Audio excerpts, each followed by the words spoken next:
Nos encontramos en el libro de los Hechos de los Apóstoles, es el libro de los Hechos de los Apóstoles en el capítulo 18 y vamos a considerar en esta ocasión versículos el 24 al 26, Hechos de los Apóstoles, capítulo 18, versículos 24 al 26. Y dice así el texto: Llegó entonces a Éfeso un judío llamado Apolos, natural de Alejandría, varón elocuente, poderoso en las Escrituras. Este había sido instruido en el camino del Señor y, siendo de espíritu fervoroso, hablaba y enseñaba diligentemente lo concerniente al Señor, aunque solamente conocía el bautismo de Juan. Comenzó a hablar con denuedo en la sinagoga.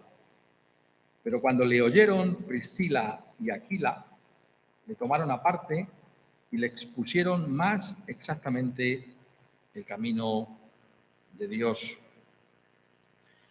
Cuando pensamos en la fe cristiana, tenemos que darnos cuenta que es Dios mismo el que lleva a cabo su propia obra. Es Dios el que se revela a sí mismo, el que nos muestra su excelencia, el único Salvador y Señor que tenemos. Es Dios el que, por tanto, está haciendo su obra. Esto lo reconoce constantemente la Escritura.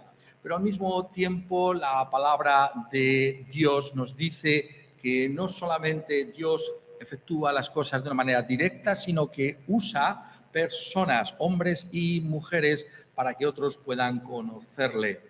Esto es lo que se nos trae constantemente en la Escritura. Tantos y tantos de los que estamos aquí seguramente podemos dar ese testimonio de que quizá estamos aquí porque otro u otra nos habló de Cristo Jesús, y precisamente porque esas personas nos hablaron de Cristo Jesús, nosotros nos encontramos hoy aquí.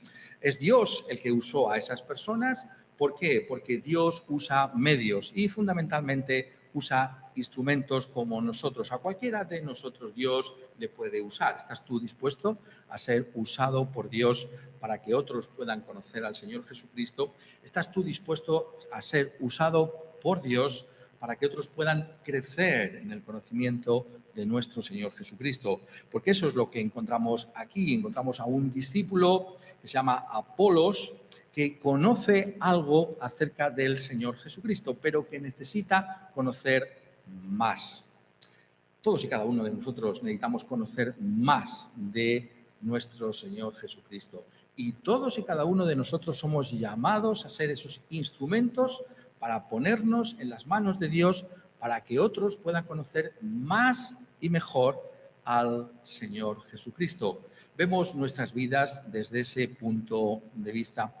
El cristianismo es comunitario, el cristianismo se vive en comunidad, pero siempre pensando en los que están a nuestro lado. ¿Cómo puedo yo ser de utilidad para otros? Hemos estado leyendo en 1 Corintios capítulo 12 y se nos dice algo muy interesante allí, que el Espíritu Santo de Dios es dado a la Iglesia para el provecho de otras personas. En la traducción Reina Valera que hemos leído hace un momento no aparece con toda claridad, pero la palabra griega no da lugar a ninguna duda. Significa que el Espíritu Santo es para el bien de otros.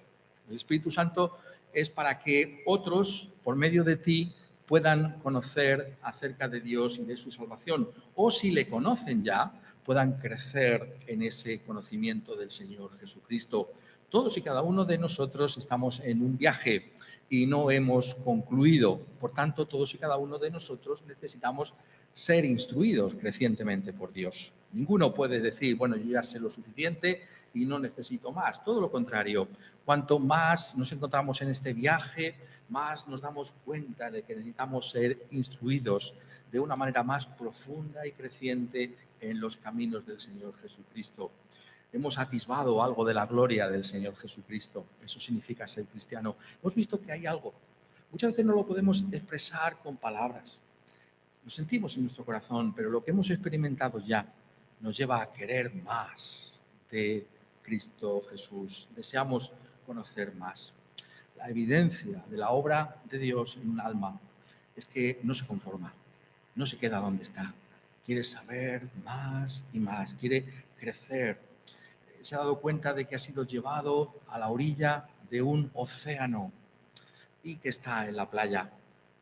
Pero todo lo que hay más allá, que se puede ver en el horizonte, anhelamos tener esa barca, ¿no?, que nos permita internarnos en ese mar y conocer más de esa realidad, de ese amor, de ese océano, de ese amor de Cristo por su iglesia. Hay algo de nosotros, hay algo en nosotros de esto. Esto es lo que tenemos que anhelar. Esto es lo que significa ser cristianos. Conocer más de estas realidades. No es simplemente un rito o cumplir con algo, es que Dios mismo es el centro y nos mueve y nos conmueve y nos lleva a conocerle más y mejor. Y esto es lo que encontramos aquí en este caso, esto es lo que aquí se nos transmite en este pasaje que acabamos de leer del libro de los Hechos de los Apóstoles. Cómo Lucas llama nuestra atención sobre el hecho de que todos somos útiles para la causa de nuestro Señor Jesucristo. La extensión del Evangelio no es solamente una cuestión de Pedro, el apóstol Pedro, que es el protagonista principal de la primera parte del libro de los Hechos de los Apóstoles, o del apóstol Pablo, que es el protagonista principal de la segunda parte del libro de los Hechos de los Apóstoles. Encontramos estas, si lo puedo decir así, viñetas, ¿no?, que Lucas nos trae, ¿no? Está hablando del comienzo del tercer viaje misionero del apóstol Pablo, y parece que Lucas va a empezar a escribir acerca de Pablo, ¿no?, en este tercer viaje misionero. Hemos estado leyendo tantas cosas extraordinarias que han acontecido en el primer viaje, en el segundo viaje, que casi estamos deseando que nos cuente qué pasó en el tercer viaje. Pero antes de hacerlo, lo que hace Lucas es que nos muestra a otros, que son igualmente importantes en la extensión del reino. No todo acontece por medio de Pedros y de Pablos. Todos y cada uno de nosotros somos útiles para la extensión del reino de Dios. Y eso es lo que Pablo mismo está reconociendo. Quizás esto es lo que estaba escondido, ¿no?, en lo que era la obra de Dios en el apóstol Pablo, esa capacidad que también tenían otros como Priscila y Aquila de darse cuenta de que también el reino de Dios, su extensión, dependía de otros, que no está todo en nuestras manos, que hay otros que también colaboran de esa manera. Y por eso cuando escribe a esa iglesia en Corinto, que hemos estado viendo cómo se fundó al final de ese segundo viaje misionero, en esa epístola que escribe a los Corintios, a la que nosotros llamamos Primera de Corintios, y en el capítulo 12 encontramos cómo dice estas palabras: en el cuerpo no hay solamente un miembro, sino que hay muchos miembros. Si dijere el pie, porque no soy mano, no soy del cuerpo, por eso no será del cuerpo. Una cosa curiosa, ¿no? La mano y el pie, las dos cosas son parte del cuerpo.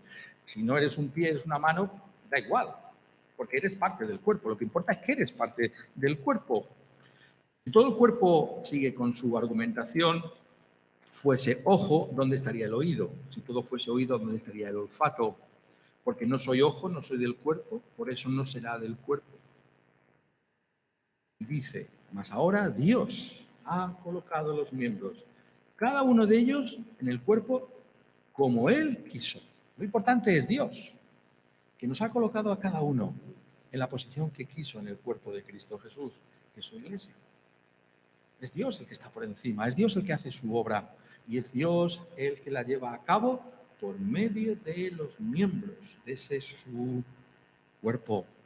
Nos damos cuenta del inmenso privilegio, no de ser pie, mano, ojo, sino de ser miembros del cuerpo de Cristo Jesús. Eso es lo importante. Eso es lo trascendental. Eso es lo que nos tiene que interesar. Y luego preguntarnos cómo puedo yo, como ojo, como pie, como mano, ser útil para el reino de Dios.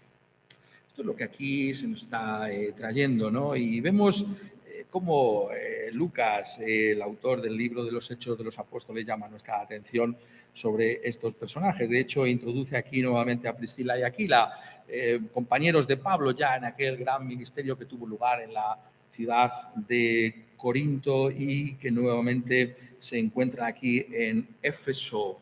Y son ellos los que tienen esa visión de llevar el evangelio a otras personas. Aquí en este caso se nos dice aquí a alguien que ya conocía, notémoslo bien, algo acerca del Señor Jesucristo. Y ciñéndonos al texto, como es nuestra obligación y costumbre, tenemos que darnos cuenta de quién es esta persona. Dice, llegó entonces a Éfeso, versículo 24, un judío llamado Apolos, natural de Alejandría, varón elocuente, poderoso en las Escrituras. En primer lugar, este Apolos se nos presenta como un judío de Alejandría. Estos son detalles muy interesantes porque Alejandría es una ciudad muy importante entonces, en esos momentos, que se encuentra en Egipto. Y una de las características de Alejandría era que albergaba una inmensa cantidad de judíos. Muchos judíos durante siglos habían habitado en Alejandría. Era un lugar al que se desplazaban, estaba cerca, relativamente cerca de Jerusalén, pero era otro lugar ya en Egipto. Pues bien, este hombre procede de Alejandría, es uno de los judíos, uno de tantos judíos de esa diáspora de los judíos, de esa extensión de los judíos por tantos lugares de la tierra. Es interesante Alejandría y los judíos porque aquí es donde se realiza, en Alejandría, la primera traducción de la Biblia desde los originales, que están escritos en hebreo, el Antiguo Testamento, al griego. Es decir, el Antiguo Testamento, tal y como Dios lo dio, inspirado por el Espíritu Santo, estaba en hebreo. Solo los judíos podían leerlo. Solo los que conocieran ese idioma, el hebreo, podían leerlo. ¿Qué hicieron los judíos? Lo tradujeron al griego para que los que estaban en Alejandría pudieran también leer las Escrituras. Es la primera traducción que se hace del Antiguo Testamento y de alguna manera está indicando que la fe cristiana tiene un carácter misionero, que es lo que interesa de la Biblia, que otros puedan leerla en su propio idioma. Es importante traducirla y esa es la primera traducción. ¿Por qué? Porque el griego en ese momento, 200 años antes de la venida de nuestro Señor Jesucristo, era la lengua franca, es decir, como hoy en día es el inglés, el idioma que todo el mundo más o menos podía chapurrear. Y entonces vamos a traducirlo al griego para que también los griegos, los habitantes de Alejandría, puedan conocer las Escrituras. Muy interesante ese detalle, ¿no es verdad? De dónde viene este hombre, de un lugar como ese. Esa versión de la Biblia se conoce como la Septuaginta. Y el interés que tiene para nosotros como cristianos evangélicos es este. Es la Biblia de los apóstoles. Es la Biblia de los apóstoles. Es decir, cuando los apóstoles citan el Antiguo Testamento y uno de cada 3 versículos del Nuevo Testamento son citas o alusiones al Antiguo Testamento, lo hacen de la Septuaginta. Un poco de otra manera, podrían haber citado del hebreo alguna referencia al hebreo, pero citan del griego de la Septuaginta. ¿Por qué? Porque en la época de Jesús, en la época de los apóstoles, el griego seguía siendo esa lengua que se hablaba en todo el Imperio Romano. Y por tanto, ellos que querían comunicar las buenas noticias de Jesucristo a todos, usaron ese idioma que era el común. El griego del Nuevo Testamento es muy sencillo, es lo que se llama el griego koiné, es decir, un griego de andar por casa, ¿no? Un spanglish, diríamos hoy, ¿no? Con 300 palabras, más o menos, pues casi puedes ir a Estados Unidos, puedes ir a Inglaterra y te comunicas con unos y con otros. Pues ese es el griego.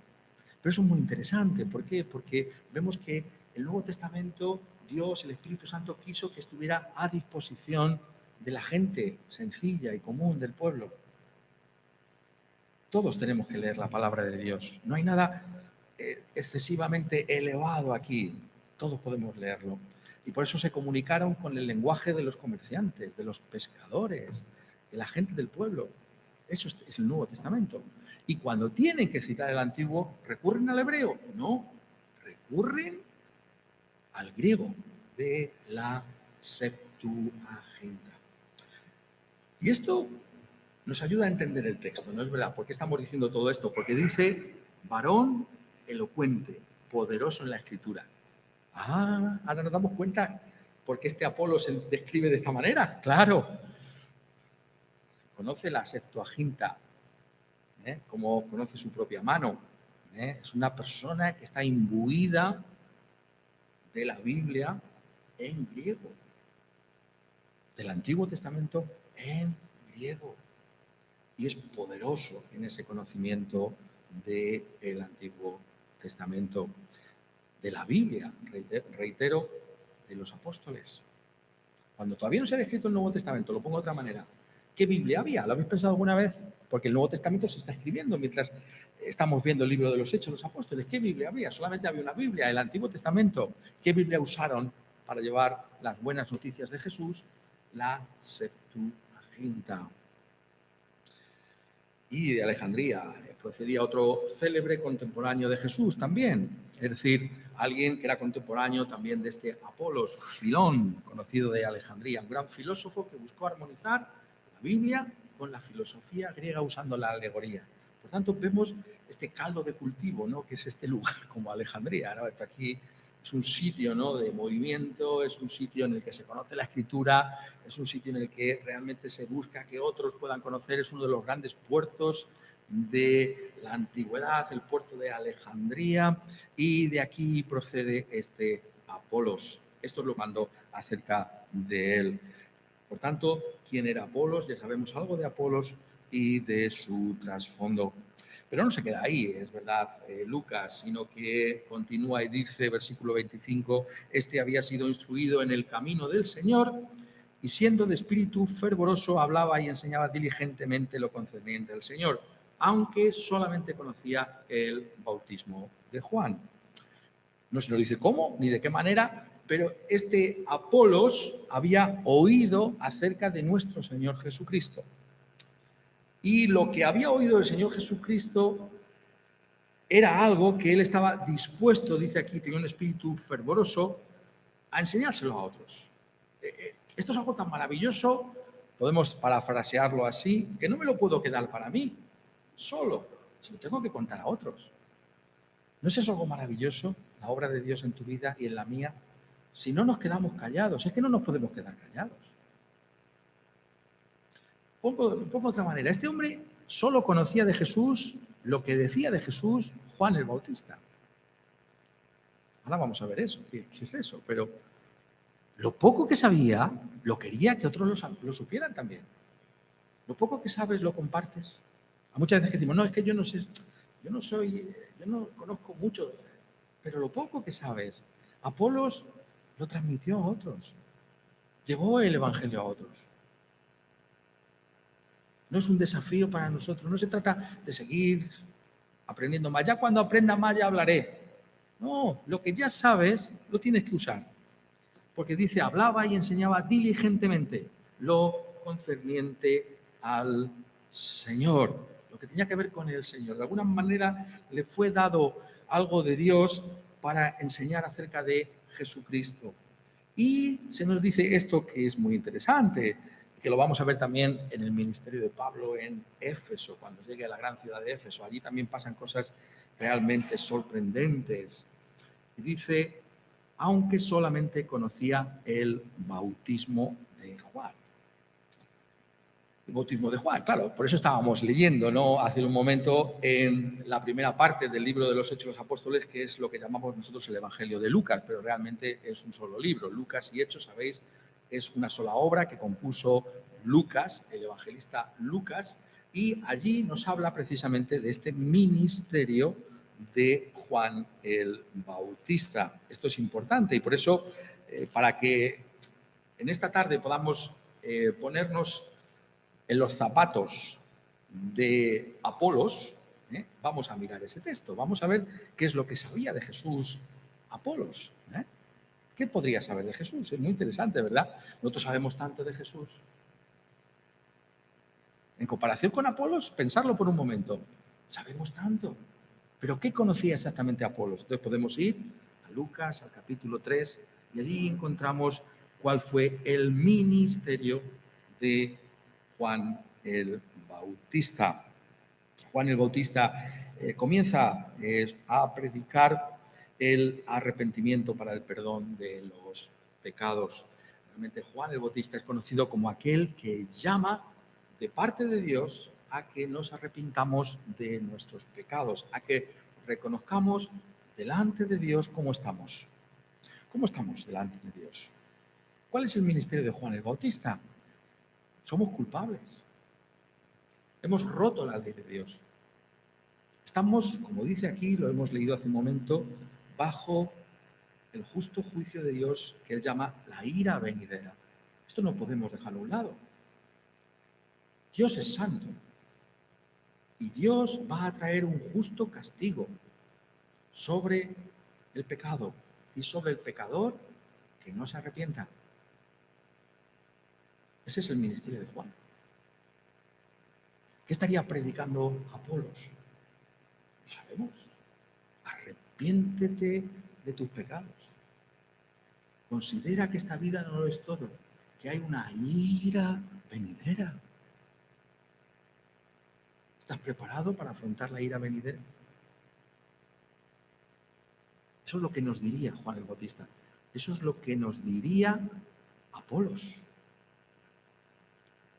Necesitamos oír estas cosas. Necesitamos el ministerio de Apolos. Lucas piensa que lo necesitamos porque nos dice que lo que enseñó, aunque llegaba solo a Juan, lo enseñó diligentemente, lo enseñó adecuadamente. Y esto se nos trae constantemente en la Escritura, la importancia fundamental del arrepentimiento. El arrepentimiento es darnos cuenta de quién es Dios. El arrepentimiento no es posible si ignoramos a Dios, si olvidamos quién es Dios. Pero cuando nos damos cuenta de su santidad y de su gloria, entonces nos vemos pequeños, nos vemos culpables, nos vemos pecadores. Y decimos, ¿qué podemos hacer? Como aquellos contemporáneos de Juan el Bautista. Aquí se nos dice en el Evangelio de Lucas, ¿no? Es curioso, ¿no? Como Lucas, ¿lo habéis pensado? Como dedica tanto espacio a Juan el Bautista. Ahora entendemos por qué. Toda esta gente que acude a él, los religiosos, los primeros, y les dice, haced pues frutos dignos de arrepentimiento y no comencéis a decir dentro de vosotros mismos, tenemos a Abraham por padre, porque os digo que Dios puede levantar hijos a Abraham aún de estas piedras. La religión no salva. No puedes decir, es que yo soy evangélico. Bueno, ¿hay evidencias en tu vida de arrepentimiento? Es que yo soy hijo de Abraham, decían los judíos. Dios tiene poder para levantar hijos de Abraham de las piedras. Es decir, el auténtico Hijo de Dios es una obra sobrenatural de Dios. Hay que experimentar el nuevo nacimiento de lo alto, una obra que solo Dios puede hacer. Tenemos que vernos tan débiles que clamemos a Dios y digamos, Señor, o me salvas tú o yo no me puedo salvar. Ese es el estado al que nos conduce Juan el Bautista. La religión no basta. No estamos aquí anunciando una religión evangélica. No estamos diciendo, hazte evangélico, no. Todo eso no basta. Estamos diciéndole a la gente, arrepiéntete. Y al mismo tiempo estamos diciendo, esto es una obra divina. Solo Dios la puede hacer. ¿Has experimentado el nuevo nacimiento? ¿Te ha tocado Dios? ¿Te ves sucio, culpable, pecador? Esa es la obra de Dios. Ese es el ministerio de Juan el Bautista. Es despertarnos a nuestra condición fatal por naturaleza. Sin Dios y sin esperanza en este mundo.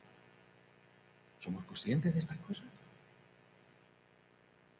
Juan el Bautista, Apolos, están diciendo que este es realmente el camino, es la demanda de Dios que encontramos constantemente en el libro de los Hechos también. Dios demanda, Dios pide de nosotros que nos arrepintamos. ¿Te has arrepentido de tus pecados? Esa es la demanda del Evangelio. Como diría Stott. ¿Por qué? Esto es fundamental. Porque es a los tales, a los que están en ese estado temblando, reconociendo su pecado, su culpa, que no pueden hacer nada por sí mismos, a los que se anuncia las buenas noticias de que hay un Mesías para venir, del que Juan es el precursor. Por eso cita el gran profeta evangélico, es decir, Isaías, y dice, citándole, voz del que clama en el desierto, preparad el camino del Señor, enderezad sus sendas, todo valle se rellenará y se bajará todo monte y collado, los caminos torcidos serán enderezados y los caminos ásperos allanados. Este es el llamamiento al arrepentimiento. Preparad el camino del Señor. ¿Cuál es el camino por el que Dios viene? Es un alma contrita y humillada, que tiembla ante la palabra de Dios. Necesitamos a Juan, necesitamos a Apolos. Esta sociedad necesita oír estas cosas. Porque es cuando nos damos cuenta de Dios. Cómo es y cómo nos ve Él a nosotros. No como nos ven otros, sino como nos ve Él, como culpables. Que dice Juan, y verá toda carne la salvación de Dios. O como dice en el versículo 18, con estas y otras muchas exhortaciones anunciaba las buenas nuevas al pueblo. Las buenas nuevas es el Evangelio. ¿Cuál es el Evangelio? Las buenas noticias son que Cristo ha venido a salvar, ¿pero a quién? A los pecadores, a los que reconocen su pecado, a los que dicen yo no tengo nada bueno en mí, yo estoy perdido, o Dios me salva o estoy perdido. Estoy bajo el justo juicio de Dios, o Él actúa, no puedo yo hacer nada. Y hay algo maravilloso por venir, está diciéndonos Juan. Y ahí podemos ponernos en el lugar de Apolos y recordar al principio cuando escuchábamos de Cristo, ¿qué es eso que ha de venir? Juan es un hombre humilde y dice, yo a la verdad os bautizo en agua. Significa que nos traía al río para que allí, confesando sus pecados, pudieran experimentar la realidad de la presencia de Dios. ¿Pero de qué manera? Yo la verdad os bautizo con agua, pero el agua no puede hacer nada, dice Juan. Viene uno más poderoso que yo, de quien yo no soy digno de desatar la correa de su calzado. Él los bautizará en Espíritu Santo y fuego. ¿Qué sabía Apolos? Que iba a venir uno que bautizaba en Espíritu Santo y fuego. Es algo, una expectativa maravillosa. Ah, ¿quién es ese? Fíjate lo que conocía. Poco, pero sí sabía que cuando viniera ese iba a hacer algo extraordinario. Iba a traer un bautismo que no es de agua, sino de fuego. Es decir, Dios mismo. ¿Qué es lo que Juan está introduciendo? Nos está diciendo la salvación es Dios. Dios en nuestra vida. Dios iluminándonos. Dios dándonos sentido. El Espíritu Santo. Gozo, paz. El reino de Dios en tu vida y en la mía. Eso es lo que Apolos estaba anunciando. Las buenas noticias, ¿cuáles son? Que hay uno que hace algo que ningún otro puede hacer. Ni siquiera el más grande de los profetas, es decir, Juan el Bautista, puede bautizar con Espíritu Santo y fuego. Eso solo puede hacer Cristo. Eso es ser cristiano. Es recibir el Espíritu Santo. El fuego de Dios en tu vida y en la mía, que nos hace, reconociendo que no somos nada, acudir a Cristo y recibir la salvación que Él ha traído. Ese era el ministerio de Juan el Bautista y la expectativa de uno que había de venir, que era Cristo. Podemos ponernos en un momento, estamos tratando de hacer eso toda la tarde, en el lugar de Apolos, cuando lo toman aparte Priscila y Aquila. ¿Podemos imaginar eso? Alguien que ha oído hablar de uno que va a venir y que bautiza en Espíritu Santo y fuego, y está deseando saber algo más, y dice, oye, nosotros, le dicen Priscila y Aquila, te vamos a hablar de ese, del que habló Juan, y del que tú no sabes mucho más. Sabes mucho, una cosa muy importante, y es que es el único que puede bautizar con Espíritu Santo y fuego, el único que puede salvar, y verán la salvación del Señor, dice Isaías. Y eso es lo que hace con él. Le muestran algo extraordinario, algo que no podemos pasar por alto. Lo he dicho hace un momento y quisiera detenerme sobre ello. Dice el Evangelio de Lucas, lo dice Lucas. La ley y los profetas eran hasta Juan. Y desde entonces el reino de Dios es anunciado y todos se esfuerzan por entrar en él. ¿Qué significa eso? Una cosa que muchas veces cuando leemos la Biblia no nos damos cuenta. Cuando leemos de Juan el Bautista, eso es Antiguo Testamento. Es el último profeta del Antiguo Testamento. Aunque esté en el Nuevo, su ministerio. Por eso es el más grande, porque es el que está inmediatamente antes que Jesús. Y por eso es muy interesante esto, ¿no? Los historiadores antiguos, Flavio Josefo, el gran historiador judío, hablan tanto de Juan el Bautista. ¿Por qué? Porque fue una conmoción en su tiempo, en los contemporáneos. ¿Este hombre quién es? Nada más y nada menos que el más grande de los profetas. ¿Por qué? Porque es el que va antes, justamente antes de Jesús. Entonces la ley y los profetas, el Antiguo Testamento, han llegado hasta dónde, hasta Juan. Pero ahora ha venido algo más grande y más glorioso, que estaba ya allí, en la ley y los profetas, pero es el reino de Dios. El reino de Dios venido con poder. El reino de Dios, que solo Él puede cambiar a las personas. Eso es lo que anunciamos y predicamos. Jesús cambia a las personas. Jesús transforma. Jesús salva a los pecadores.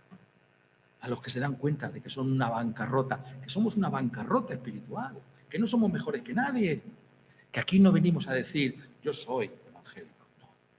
Yo vengo aquí a decir, soy un pecador perdido. Mi esperanza está en Cristo, el reino de Dios, venido con poder, como dirá el mismo Señor Jesucristo, el reino de Dios que está en Él. Y eso es lo que escucharía a Apolos de los labios de Priscila y de Aquila. Ese es el gran ministerio de ellos. Y el reto que tiene un texto para nosotros es, ¿hemos respondido nosotros a un ministerio como el de Juan el Bautista?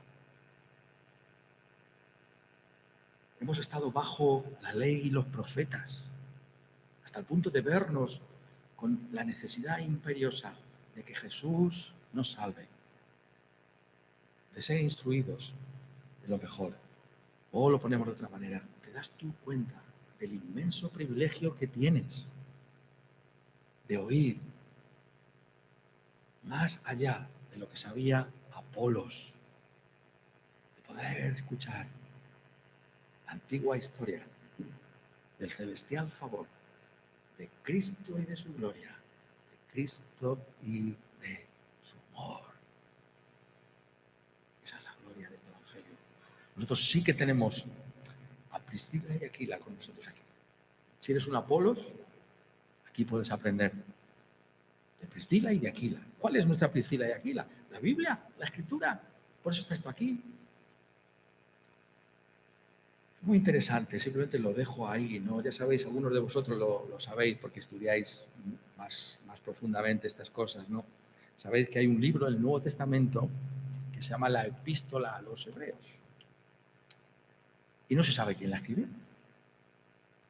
Martín Lutero, el gran reformador de la Iglesia, dijo, yo creo que Hebreos lo escribió Apolos.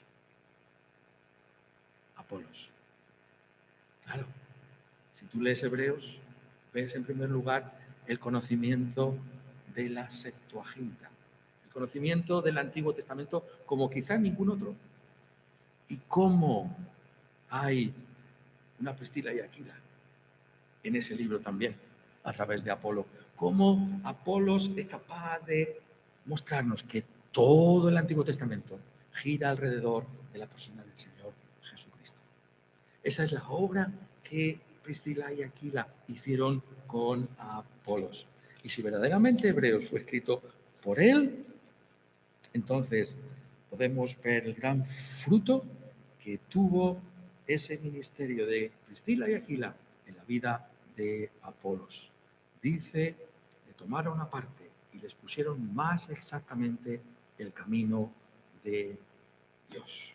Más exactamente el camino de Dios. Necesitamos el Nuevo Testamento, necesitamos conocer más de Jesús, necesitamos oír más de Jesús, porque al final quien te salva es Jesús.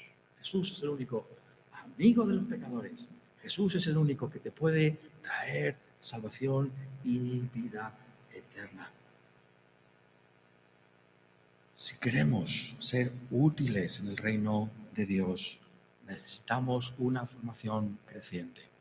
Necesitamos que Priscila y Aquila, necesitamos que otras personas nos instruyan. Tenemos que ser humildes y decir, Señor, envía en mi camino, como hiciste con Apolos, a personas que me den más instrucción. Yo sé algo de Dios, yo sé algo de estas cosas, pero quiero más. Por eso estamos aquí, para aprender los unos de los otros. Por eso necesitamos ponernos bajo la exposición de la palabra de Dios, porque tenemos que crecer. Hay una formación continuada que es el llamamiento de Dios para todos y cada uno de nosotros. Sabemos cosas, pero podemos saber mucho más. Y queremos experimentar estas cosas. Queremos vivir estas cosas. Sobre todo, queremos conocer la virtud de Jesucristo, el poder de Jesucristo. Queremos recibir de ese Espíritu Santo. Queremos que aparezca con claridad en nuestras vidas que Él nos ha salvado, que Él ha intervenido. Y eso es algo que solo puede hacer. Pero lo hace por medio de su palabra. Lo hace por medio de hombres y mujeres, instrumentos. ¿Habéis notado qué curioso el texto? En Hechos 18 dice Aquila y Priscila. Aquí no sé qué ha pasado, lo dejo así. Priscila y Aquila. Primero la mujer y luego el hombre. No sabemos qué ha pasado ahí, pero lo que quiere decir es que todos podemos y debemos aspirar a llevar este evangelio a otras personas. Da igual quién seamos.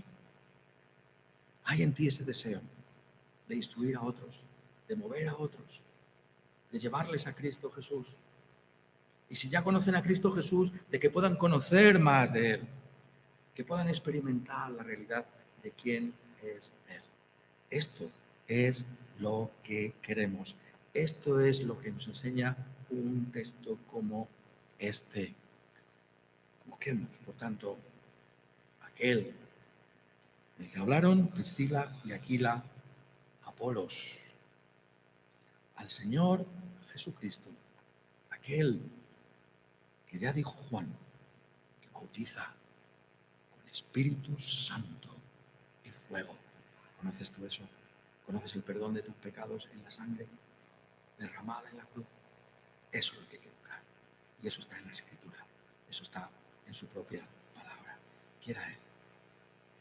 Podamos vivir con este celo también nosotros, conociendo como Apolos conoció más y más del Señor Jesucristo, para llevarlo a otros, a la gloria de Dios. Amén.